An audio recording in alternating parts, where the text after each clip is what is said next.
welcome to Life is Not a Casserole Running YouTube channel. I am Elizabeth and I am training for my first 50-mile ultramarathon. And for this video, I thought it might be interesting just to take an honest look at what I eat during ultramarathon training, specifically the day leading up to and the days of my back-to-back long runs. And before we start, I am not a dietitian, I am not a nutritionist, and I'm not giving you any dietary advice, nor am I asking for any dietary advice. I am simply sharing how I eat during ultramarathon training, and my personal lifestyle and philosophy around food might not be yours, and that is okay.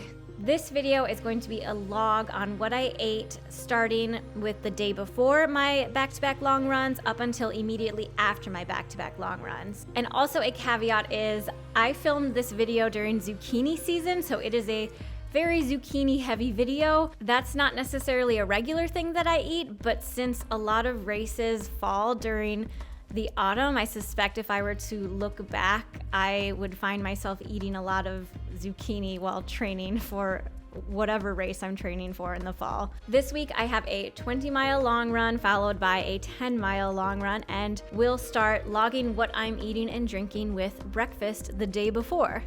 So starting with breakfast the day before my long run, I ate a piece of zucchini cake that I had made that morning with part of a huge zucchini that we got from Tony's grandpa's garden, along with a banana and 2 or 3 cups of coffee.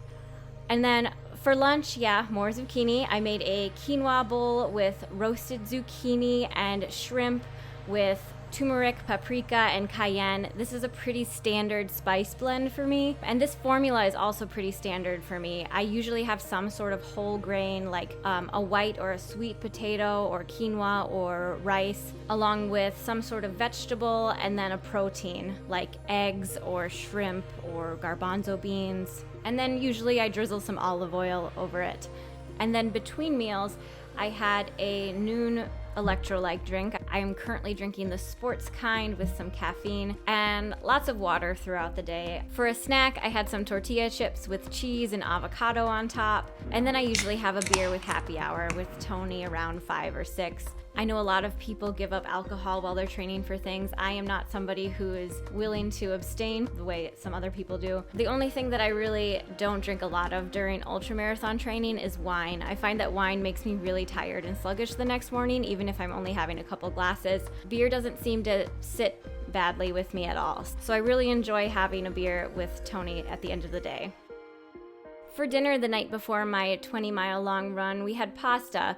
We had some spaghetti pasta with garden cherry tomatoes, garden basil, garden onions.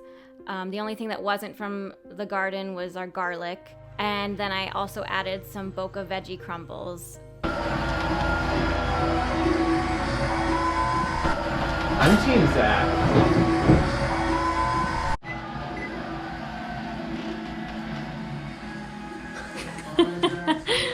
And then arriving at the morning of my first long run, for breakfast I had coffee, a banana, and a piece of peanut butter toast. Pretty standard. First sip of the morning. It's always the best one.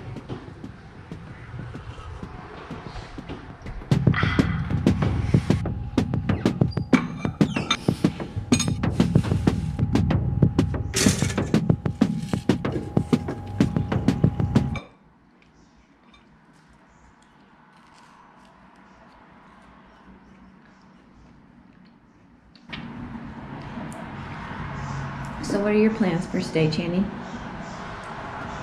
And then for fueling during long runs, I have Cliff Energy Gels. I settled on the brand Cliff Energy Gels simply because it was the cheapest brand available. And I bought 24 packs of the flavors strawberry, citrus, and vanilla, again because those were the cheapest flavors. I've always used gels during runs. There was a brief period earlier this year where I experimented with some different types of fueling after I had read Stacy Sims' book Roar.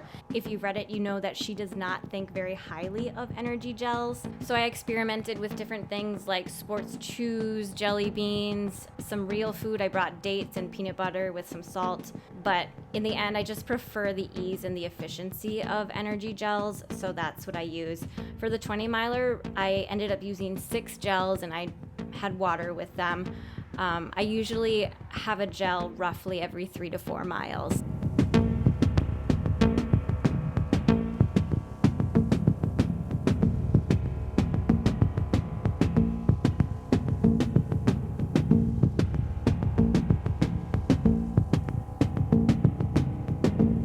Hi friends, I finished up with my first back-to-back long run, 20 miles, and I followed it up with a muscle milk protein shake. I really like having those after a long run, or a protein bar, because a lot of times I do not feel like eating actual food after running, but I know it's good to get some protein in shortly after you are done exercising.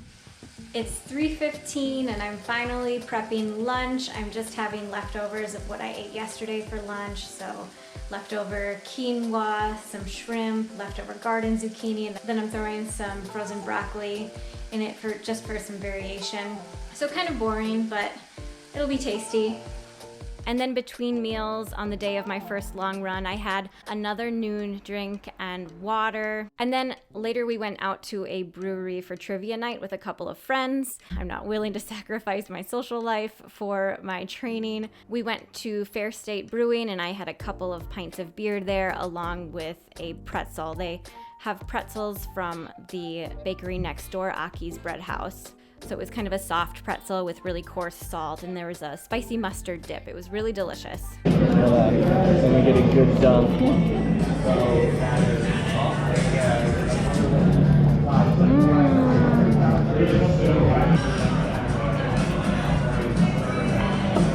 Well, that's nice.